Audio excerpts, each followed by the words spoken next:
The largest economies in Asia will also be hit with some of the more larger tariffs under President Trump's plan. The president announced that the U.S. would charge a 34% tax on imports from China on top of the existing 20% tariffs on goods those tariffs have already been put in place. And goods from India would be hit with a 26% tariff. Japanese imports would be hit with a 24% tariff. There will also be a 25% tariff on South Korea and 32% on Taiwan. Zoe Liu joins us now. She's a Maurice R. Greenberg Senior Fellow for China Studies at the Council on Foreign Relations. Zoe, good to have you here. What is your initial reaction to these tariffs and how countries are already responding? No, Lindsay, thank you very much for having me. I feel like Asian economies, they are not confused and they are not surprised at all. I would say China in particular is not surprised because they not only see it coming, but they have also been preparing for the escalatory tariff scenario. And in what ways?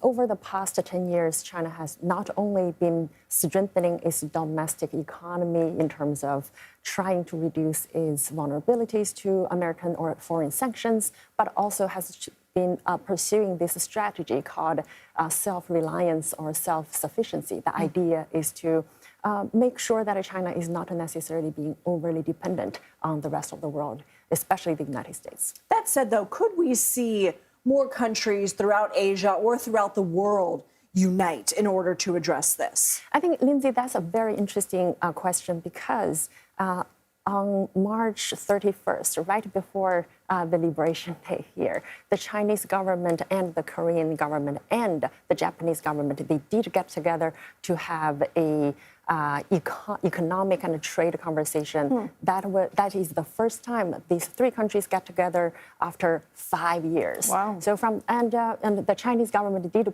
put out on social media saying that, well, we are trying to have a joint united reaction. But the Koreans and Japanese clarified, saying that, well, that might be a little bit overstated. But we did talk about the threat, the uncertainties, and we did talk about our shared interest in deepening supply chain cooperation, which is kind of interesting because Korean and the Japanese government, in fact, they have also expressed the intention to cooperate with the United States.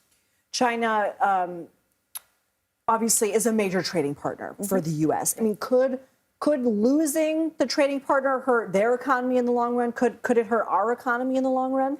I would say perhaps losing market access to the United States would hurt China a lot, especially the small and medium-sized enterprises in China, not just because of the Chinese economy right now has been suffering from systematic chronic underconsumption problem, but they also have become more reliant on export market.